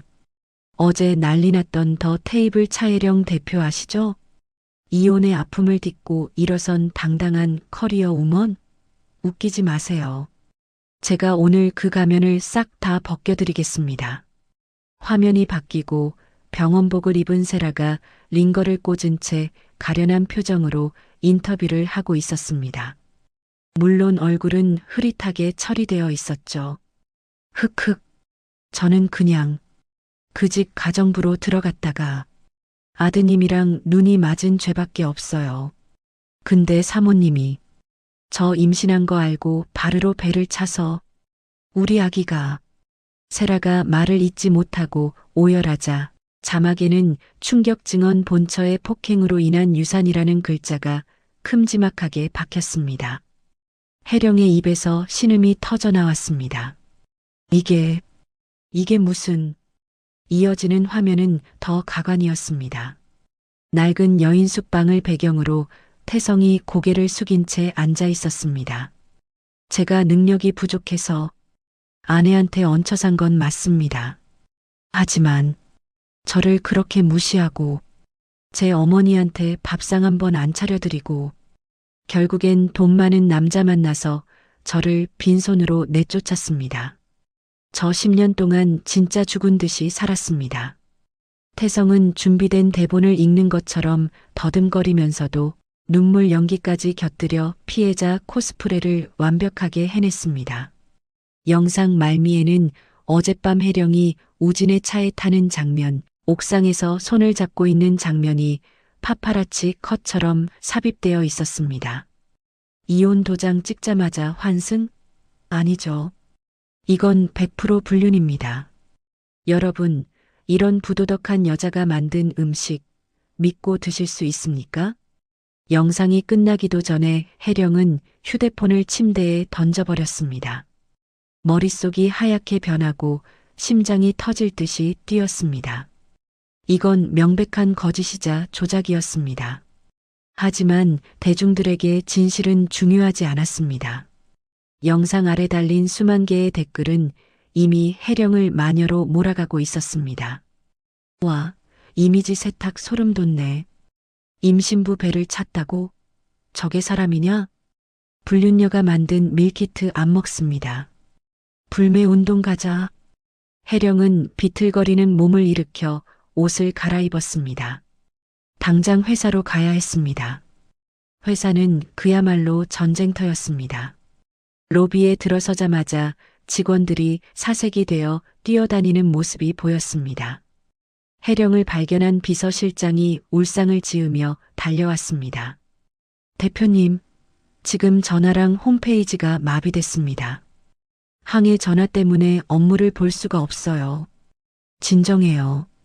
다들 동요하지 말고. 그때 회사 정문 밖에서 꽹과리 소리와 함께 확성기 소음이 찢어질 듯 울려 퍼졌습니다. 조강지쳐버리고 시어머니 내쫓은 폐륜 며느리 차혜령은 물러가라. 물러가라. 혜령이 창백한 얼굴로 유리창 밖을 내다보았습니다. 박 여사가 동원한 노인정 할머니들과 일당을 받고 온 시위대가 피켓을 들고 서 있었습니다. 피켓에는 혜령의 사진이 붉은 페인트로 범벅이 된 채 악녀, 가정 파괴범 같은 끔찍한 문구들이 적혀 있었습니다. 박 여사는 그 맨 앞에서 상복을 입고 곡을 하며 퍼포먼스를 벌이고 있었죠. 아이고, 내 아들 신세야. 며느리 잘 만나 호강시켜준다더니 알거지로 만들어 내쫓네. 천벌을 받으련. 기자들은 그 모습을 찍어 나르기에 바빴고 지나가는 시민들은 혀를 차며 혜령의 회사를 손가락질했습니다. 어제까지만 해도 선망의 대상이었던 회사가 하루아침에 비난의 표적이 된 것입니다. 혜령은 다리에 힘이 풀려 그 자리에 주저앉을 뻔했습니다. 그때 주머니 속 휴대폰이 다시 울렸습니다.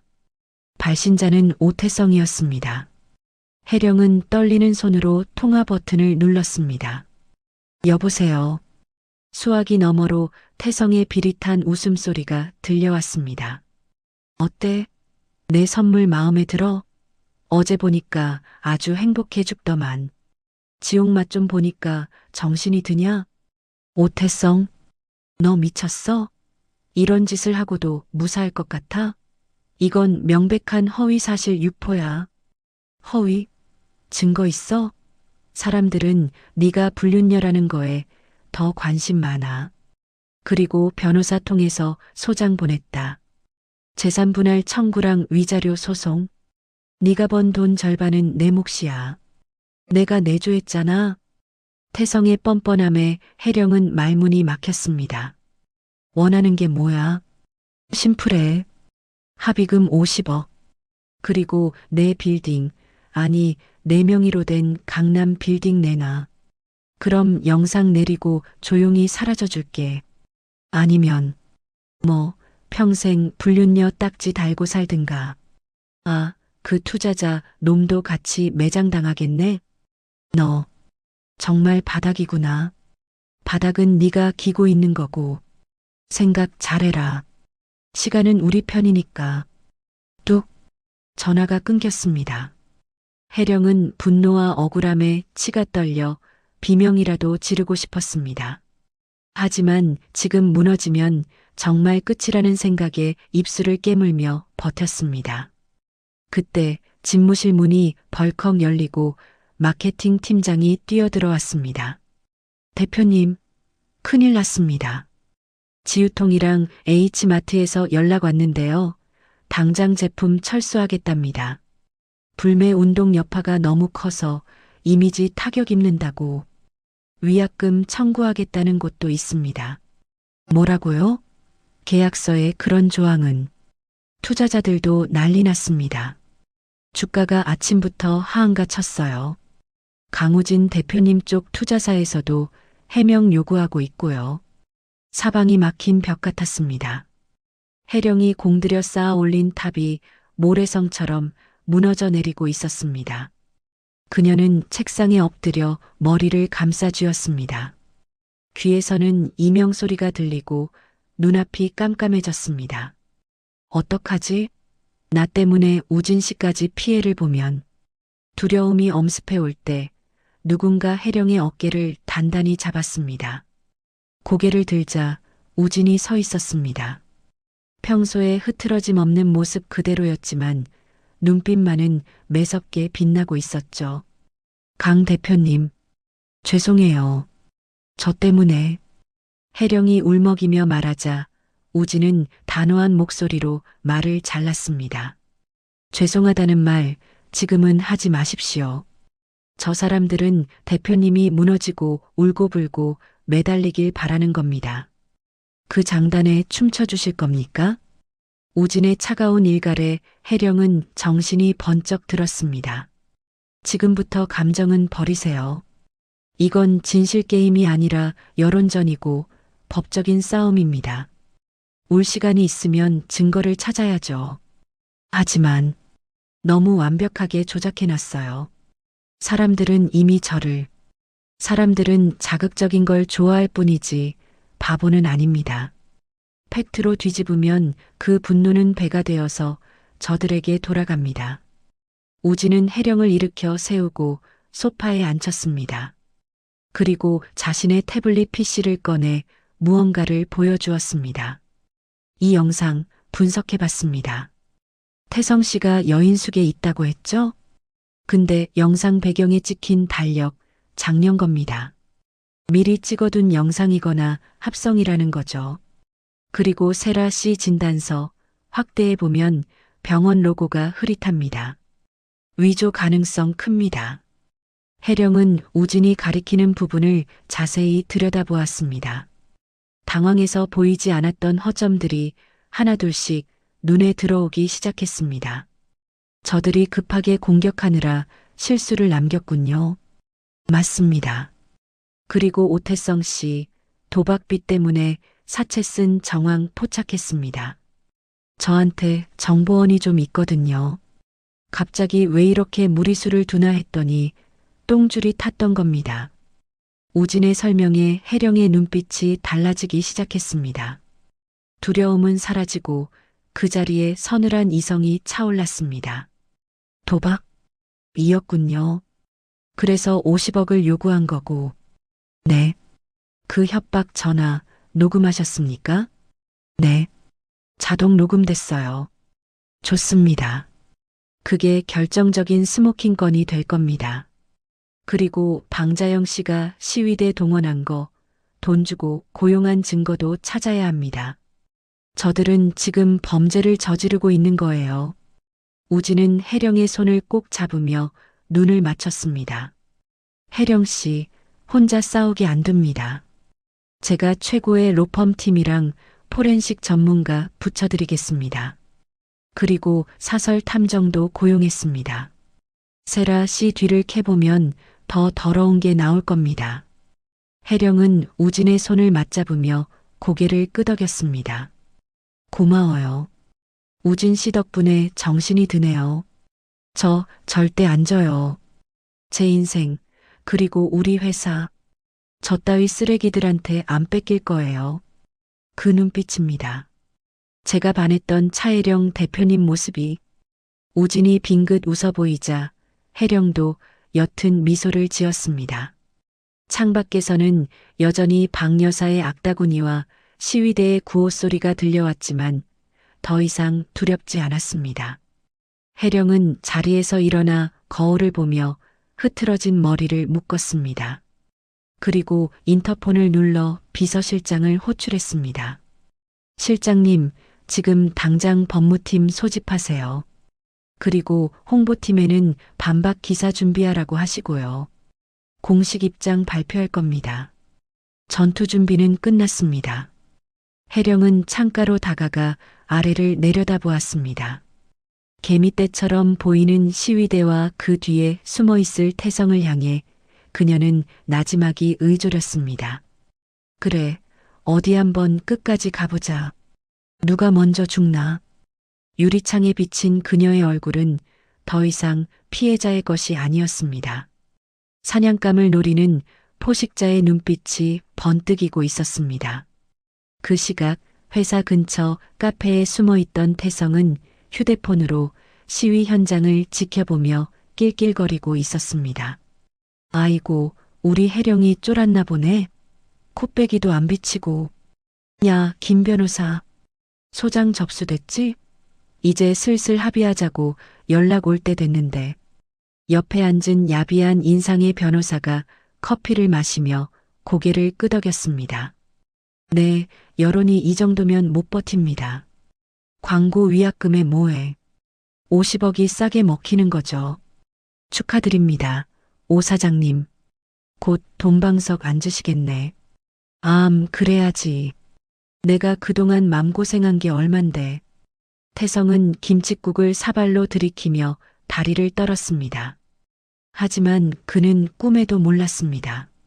자신이 건드린 것이 겁먹은 토끼가 아니라 잠자고 있던 사자였다는 사실을요. 혜령과 우진의 반격은 태성이 상상조차 하지 못한 방식으로 아주 치밀하고 잔혹하게 준비되고 있었습니다. 챕터 7 완벽한 반격. 폭풍우가 몰아치던 3일이 지났습니다. 혜령의 회사 대회의실에는 무거운 침묵만이 감돌고 있었습니다. 하지만 그 침묵은 패배자의 것이 아니었습니다. 사냥을 앞둔 맹수의 숨고르기였죠. 테이블 위에는 두꺼운 서류 뭉치와 USB 메모리들이 가지런히 놓여 있었습니다. 우진이 넥타이를 느슨하게 풀며 혜령을 바라보았습니다. 준비는 완벽합니다. 포렌식 결과 오태성 씨가 조작한 영상의 원본 로그 기록을 다 찾아냈습니다. 그리고 이게 결정타가 될 겁니다. 우진이 서류 한 장을 혜령 앞으로 밀었습니다. 불법 도박 사이트 입출금 내역서였습니다. 오태성 씨, 지난 1년 동안 필리핀 서버를 둔 도박 사이트에서 20억을 날렸더군요. 최근 사채업자들에게 쫓긴 이유도 혜령 씨에게 50억을 요구한 이유도 다 이것 때문이었습니다. 혜령은 서류를 넘기며 차갑게 식은 눈으로 숫자를 확인했습니다. 정말 구제불능이네요. 도박 빚 때문에 나를 불륜녀로 몰아? 그리고 진세라 씨, 아니 본명 김미숙 씨. 과거가 화려하더군요. 사기전과 산범에 꽃뱀 공갈 협박으로 집행유예 기간이었습니다. 피해자 모임 대표 인터뷰까지 땄습니다. 박 여사님이 위조한 차용증 원본도 확보했고요. 물론입니다. 필적 감정 결과까지 다 나왔습니다. 이 정도면 그들을 사회에서 매장시키고도 남습니다. 혜령은 자리에서 일어났습니다. 그녀의 손에는 땀이 배어 있었지만 눈빛은 그 어느 때보다 또렷했습니다. 가시죠. 제 인생을 되찾으러. 우진이 혜령의 뒤를 든든하게 지키며 문을 열었습니다. 오후 2시 혜령의 회사 1층 로비에 마련된 긴급 기자회견장. 수백 명의 취재진이 몰려들어 발 디딜 틈조차 없었습니다. 카메라 플래시가 번쩍거리고 여기저기서 웅성거리는 소리가 들려왔습니다. 기자들은 혜령이 눈물을 흘리며 사과하거나 대표직 사퇴를 발표할 것이라고 예상했습니다. 분위기는 흡사청문회장을 방불케 했죠. 그 시각 회견장 구석 기둥 뒤에는 모자를 푹 눌러 쓴 태성이 숨어서 이 광경을 지켜보고 있었습니다. 옆에는 그의 변호사가 껌을 씹으며 서 있었고요. 변호사님, 분위기 좋죠? 저 계집애 오늘 아주 작살이 날 겁니다. 50억 입금되면 바로 수수료 싸드릴게. 흐흐, 오 사장님 덕분에 저도 한몫 챙기네요. 사과문 낭독하고 나면 바로 합의서 들이밀 겁니다. 태성은 입꼬리를 비틀어 올리며 회견장 단상을 노려보았습니다. 드디어 해령이 입장했습니다. 하지만 그녀의 옷차림은 예상과 달랐습니다.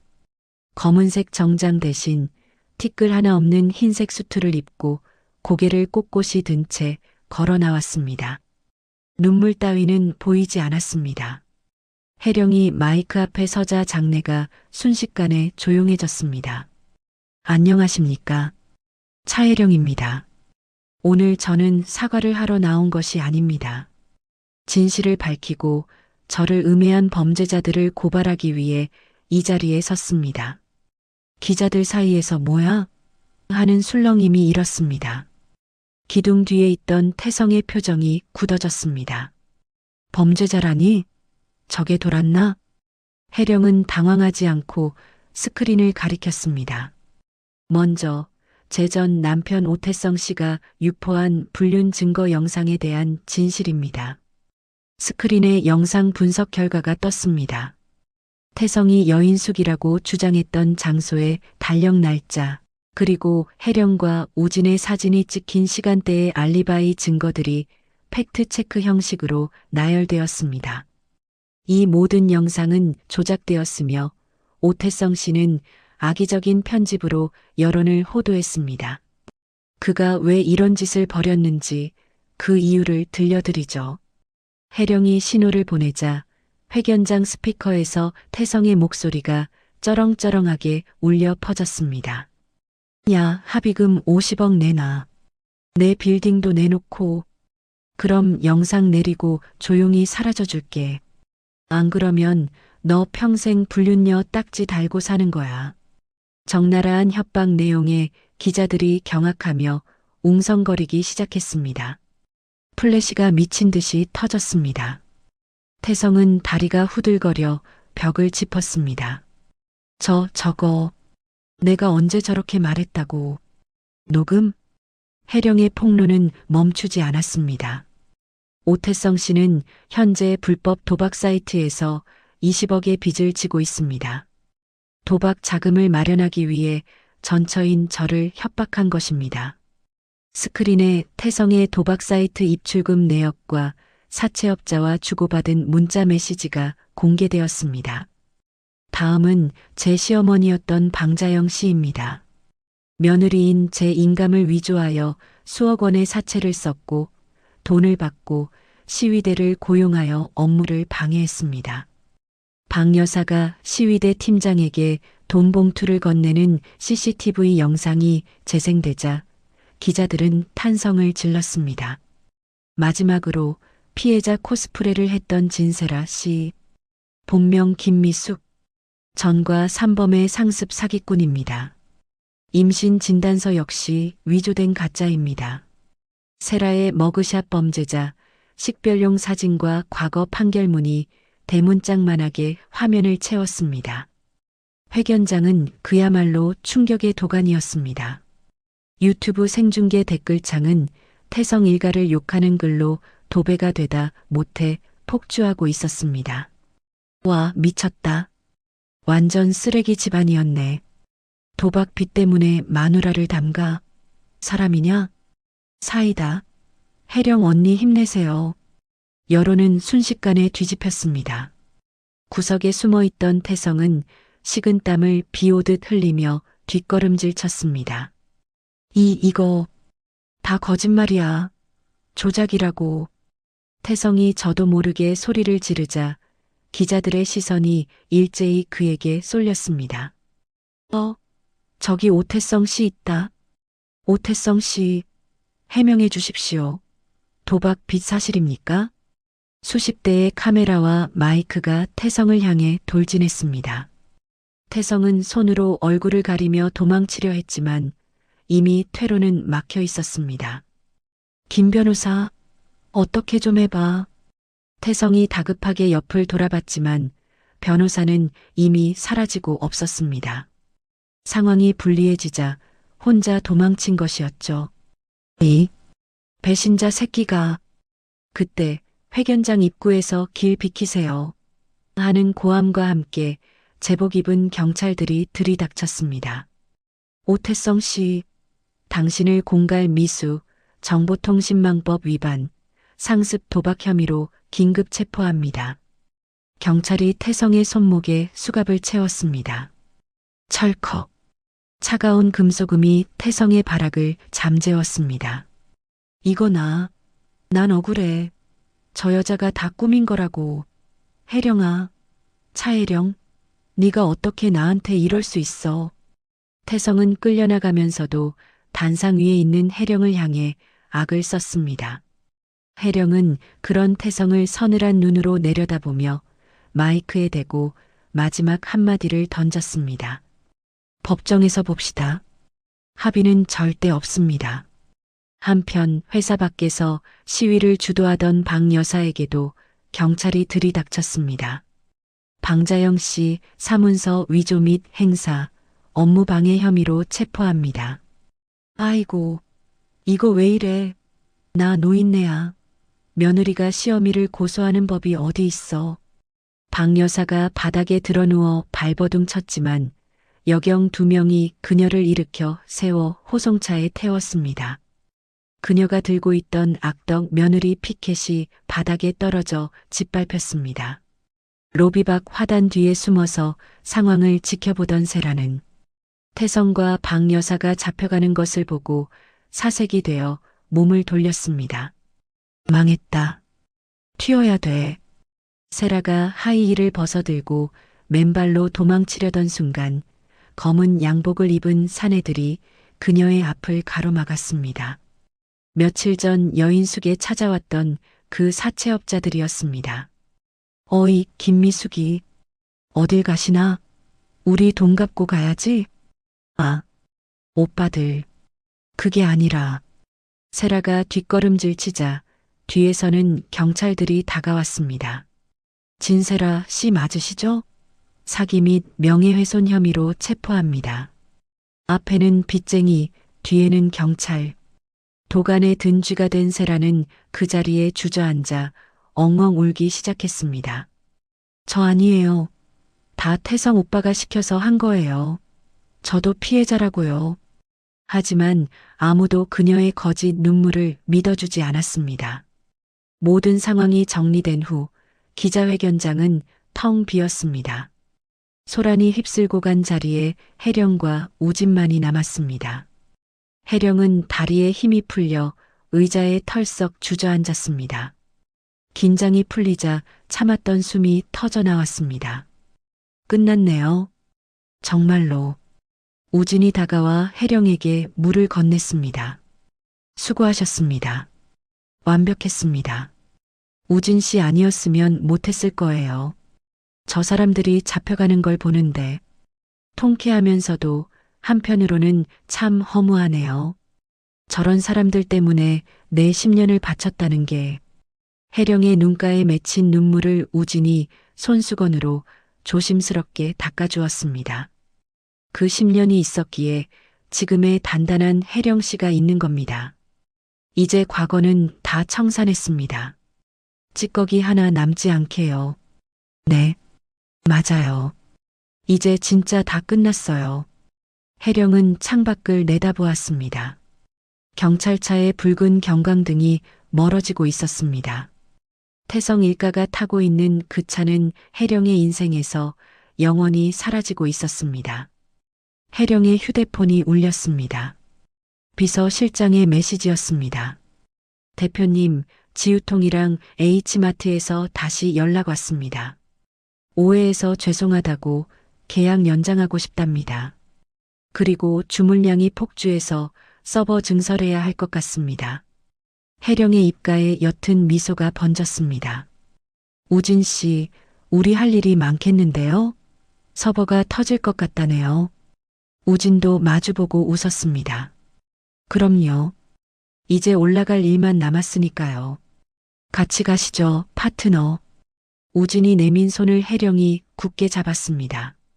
두 사람의 손은 이제 비즈니스를 넘어 서로의 인생을 지탱해주는 단단한 연결고리가 되었습니다. 창밖으로 맑게 갠 하늘이 보였습니다. 폭풍우가 지나간 자리에는 더 눈부신 햇살이 비치고 있었습니다. 챕터 8 새로운 봄. 계절이 바뀌어 차가웠던 바람 끝에 훈훈한 봄 기운이 묻어나는 3월이 되었습니다. 서울 구치소의 독방. 한평 남짓한 좁은 공간에 갇힌 태성은 헬쑥해진 얼굴로 벽을 보고 앉아 있었습니다.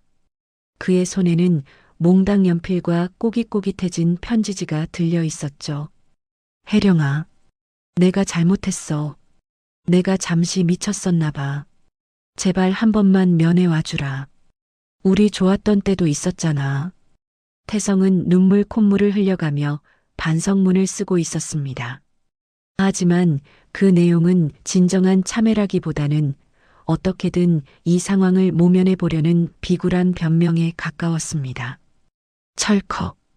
철창문이 열리며 교도관이 식판을 밀어 넣었습니다. 1054번, 밥 먹어.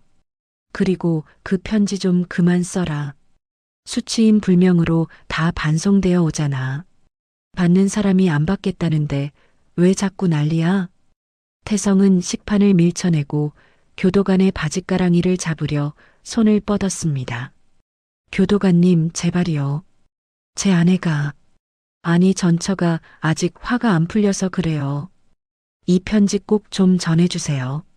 네, 제가 나가면 살해할게요. 저 강남에 빌딩도 있는 사람이에요. 교도관은 혀를 차며 태성의 손을 뿌리쳤습니다.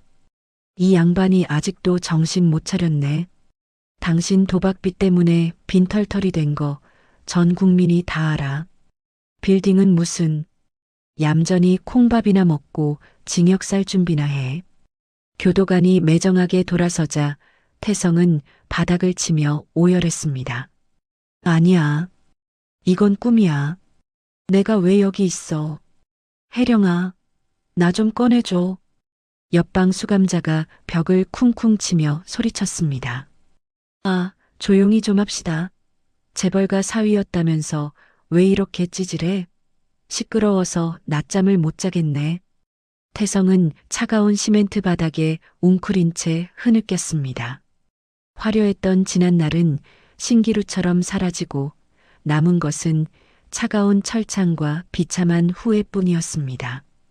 한편 여자 교도소의 작업장.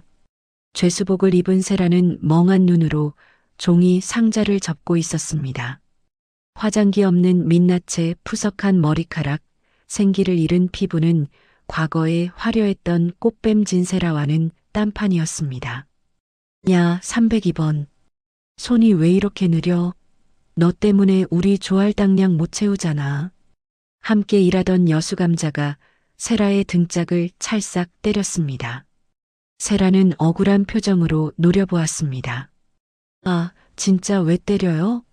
저 임산부였던 거 몰라요? 몸조리도 못했는데. 임산부? 배에 손 뭉치 넣고 다닌 게 임신이냐? 사기꾼 주제에 어디서 약을 팔아? 너 밖에서 남자들 등쳐먹던 버릇 못 고쳤지? 주변 수감자들이 깔깔거리며 비웃었습니다. 세라의 화려한 전적은 이미 교도소 내에 파다하게 퍼져 있었습니다. 더 이상 그녀의 가련한 연기는 통하지 않았습니다. 너 이번에 여죄 더 드러났다며? 형량 2년 늘었다던데? 축하한다. 아주 여기서 청춘 다 바치게 생겼네. 세라는 입술을 깨물었습니다. 혜령의 회사 앞에서 체포된 후 경찰 조사 과정에서 과거에 저질렀던 사기 행각들이 고구마 줄기처럼 줄줄이 엮여 나온 탓이었습니다.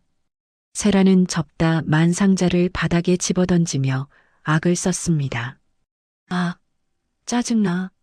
이게 다 오태성 그 멍청한 놈 때문이야. 돈 많은 줄 알고 붙었더니 완전 꽝이었어. 하지만 그녀의 절규에 귀 기울여주는 사람은 아무도 없었습니다.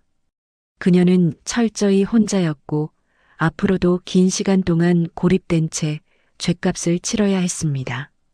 교도소 밖의 세상도 그들에게 가혹하기는 마찬가지였습니다. 서울의 한 낡은 주택가 골목. 허리가 굽은 노인 한 명이 리어카를 힘겹게 끌고 오르막길을 오르고 있었습니다. 꾀죄죄한 점퍼에 낡은 운동화를 신은 그녀는 한때 사모님 소리를 들으며 떵떵거렸던 방 여사였습니다. 아이고 허리야. 아이고 다리야. 집행유예로 풀려나긴 했지만 그녀를 기다리고 있는 건 산더미 같은 빚독 촉장이었습니다. 해령의 카드로 샀던 명품 가방과 보석들은 빚쟁이들에게 뺏기거나 헐값에 팔려나갔고 남은 건 몸뚱어리 하나뿐이었습니다. 길가에 버려진 라면 박스를 주부려던 박 여사는 먼저 박스를 잡은 다른 할머니와 신랑이를 버렸습니다. 이거 내가 먼저 봤어. 저리 비켜. 무슨 소리야? 내가 먼저 찜했구만. 텃세 부리지 말고 저쪽 가서 주워. 이 할망구가 진짜 내가 누군지 알아? 나 박 여사야. 강남 아파트 살던 사람이라고. 강남은 무슨 폐지 줍는 주제의 유세는. 비키라니까. 할머니에게 밀려 엉덩방아를 찧은 박 여사는 서러움에 눈물을 쏟았습니다. 지나가던 사람들이 혀를 차며 쳐다봤지만 도와주는 이는 없었습니다. 그때 근처 전파상 유리창 너머로 뉴스 화면이 눈에 들어왔습니다. 올해의 기업인 상, 더 테이블 차혜령 대표 수상, 해외 진출 쾌거. 화면 속 혜령은 눈부시게 아름다웠습니다. 트로피를 들고 환하게 웃는 며느리의 모습. 그 옆에는 훤칠한 우진이 꽃다발을 들고 서 있었습니다. 박 여사는 떨리는 손으로 유리창을 더듬었습니다. 혜령아, 내 며느리. 저게 다 내 복이었는데 내가 내 발로 복을 찾구나. 박 여사는 땅을 치며 후회했지만 이미 엎질러진 물이었습니다. 그녀의 귓가에는 어머니 식사하세요라며 따뜻한 밥상을 차려주던 혜령의 목소리가 환청처럼 들려와 그녀를 더욱 비참하게 만들었습니다. 같은 시각 도심의 한 호텔 그랜드 볼룸. 화려한 조명 아래 혜령은 수많은 카메라 플래시 세례를 받으며 단상에 서 있었습니다. 한국경제인협회가 주관하는 올해의 혁신 기업인 상 시상식이었습니다. 이 상은 저 혼자만의 것이 아닙니다. 가장 힘든 순간 저를 믿고 함께해준 직원들, 그리고 제 가능성을 알아봐준 파트너에게 이 영광을 돌립니다. 혜령의 시선이 객석 맨 앞줄에 앉아있는 우진에게 머물렀습니다. 우진은 누구보다 벅찬 표정으로 박수를 보내고 있었습니다. 시상식이 끝나고 리셉션이 이어졌습니다. 기자들이 두 사람 주위로 몰려들었습니다. 차 대표님, 강우진 대표님과 열애설이 파다한데 공식적으로 인정하시는 겁니까? 혜령은 잠시 우진을 바라보았습니다. 우진이 고개를 끄덕이며 혜령의 손을 잡았습니다. 네, 맞습니다. 저희는 서로에게 가장 든든한 사업 파트너이자 인생의 동반자가 되기로 했습니다. 우진이 당당하게 대답하자 기자들의 환호와 박수가 터져나왔습니다. 혜령은 수줍게 웃으며 우진의 손을 꽉 잡았습니다. 더 이상 숨길 것도 두려울 것도 없는 당당한 사랑이었습니다. 며칠 후 혜령은 법무사를 대동하고 부동산 중개사무소를 찾았습니다. 태성과 신혼생활을 시작했던, 그리고 시댁 식구들을 내쫓았던 그 아파트를 매각하는 날이었습니다. 매수인이 잔금을 치르고 서류에 도장을 찍자 혜령은 비로소 묵은 체증이 내려가는 듯한 기분을 느꼈습니다. 사무소를 나온 혜령은 곧바로 은행으로 향했습니다. 이 수표 전액 기부하겠습니다. 창구 직원이 놀란 눈으로 혜령을 쳐다보았습니다. 전액을요? 금액이 상당한데 어디로 보내드릴까요? 한부모 가정자립지원재단으로 보내주세요. 그리고 기부자 명은 익명으로 해주세요. 혜령은 망설임 없이 서명했습니다.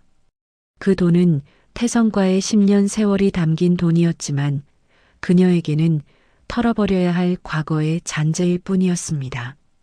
이제 정말 다 비워냈어. 은행 문을 나서는 혜령의 발걸음은 깃털처럼 가벼웠습니다. 건물 밖에는 우진의 차가 대기하고 있었습니다. 우진은 조수석 문을 열어주며 빙긋 웃었습니다. 일 다 보셨어요? 표정이 아주 좋아 보이는데요? 네. 숙제 다 끝낸 기분이에요. 이제 어디로 갈까요? 오늘은 날씨가 너무 좋잖아요. 그냥 달립시다. 바다가 보이는 곳으로. 우진이 선글라스를 끼며 시동을 걸었습니다. 차는 꽉 막힌 도심을 벗어나 시원하게 뚫린 고속도로를 향해 달렸습니다. 1시간쯤 달렸을까 창밖으로 푸른 동에 바다가 펼쳐지기 시작했습니다. 우진은 오픈카의 지붕을 열었습니다. 3월의 따스한 햇살과 짭조름한 바다 내음이 차 안으로 쏟아져 들어왔습니다. 혜령은 눈을 감고 바람을 느꼈습니다. 머리카락이 기분 좋게 흩날렸습니다. 우진 씨, 그거 알아요? 저 이렇게 뚜껑 열린 차 타고 바다 보는 거 평생 소원이었어요. 그래요? 그럼 진작 올 걸 그랬네요. 앞으로는 매일매일 소원 들어줄게요. 우진이 혜령의 손을 잡고 부드럽게 입을 맞췄습니다. 혜령 씨, 지난 10년 겨울이 참 길었죠? 네. 정말 춥고 어둡고 끝이 안 보일 것 같았어요. 이제 걱정 말아요. 당신 인생의 겨울은 끝났으니까. 지금 이 햇살처럼 앞으로는 계속 따뜻한 봄날일 겁니다. 혜령은 우진의 말에 눈시울이 붉어졌습니다. 하지만 그것은 슬픔의 눈물이 아니었습니다. 벅차오르는 감동과 행복의 눈물이었습니다. 고마워요, 우진 씨. 나를 다시 꽃 피우게 해줘서. 혜령은 활짝 웃으며 바다를 향해 소리쳤습니다. 안녕, 내 과거. 그리고 반가워, 내 진짜 인생. 그녀의 목소리가 파도 소리에 섞여 멀리 퍼져나갔습니다. 태성의 굴레, 시댁의 억압, 세상의 편견. 그 모든 것을 털어버린 외침이었습니다. 우진도 혜령을 따라 소리쳤습니다. 반갑다, 차혜령의 봄. 두 사람은 서로를 마주보며 아이처럼 크게 웃었습니다. 그 웃음소리는 그 어떤 음악보다 아름답게 울려 퍼졌습니다. 끝없이 펼쳐진 수평선 위로 눈부신 태양이 빛나고 두 사람이 탄 차는 해안도로를 따라 힘차게 달려나갔습니다. 굽이친 길을 돌 때마다 새로운 풍경이 펼쳐지듯 그들의 앞날에도 찬란한 축복만이 기다리고 있을 것 같았습니다. 꽉 막혔던 가슴이 뻥 뚫리는 듯한 통쾌함, 그리고 마음 한구석이 따뜻해지는 완벽한 해피엔딩이었습니다. 차가운 겨울을 견뎌낸 혜령 씨에게 찾아온 따뜻한 봄날, 여러분도 함께 느끼셨나요? 남의 눈에 눈물 내면 제 눈에는 피눈물이 난다는 옛말이 하나도 틀린 게 없다는 걸 다시 한번 깨닫게 되는 시간이었습니다. 욕심과 거짓은 결국 무너지고 진심과 노력은 반드시 빛을 본다는 사실이 여러분께도 시원한 위로가 되었으면 좋겠습니다. 지금 힘든 시기를 보내고 계신 분들이 있다면 혜령 씨처럼 꼭 일어서서 자신만의 찬란한 봄을 맞이하시길 진심으로 응원하겠습니다. 여러분의 삶은 언제나 여러분이 주인공입니다. 이야기를 끝까지 들어주신 분이 계시다면 잘 들었다고 댓글 하나만 남겨주세요. 지금까지 똑순이 사랑방이었습니다. 감사합니다.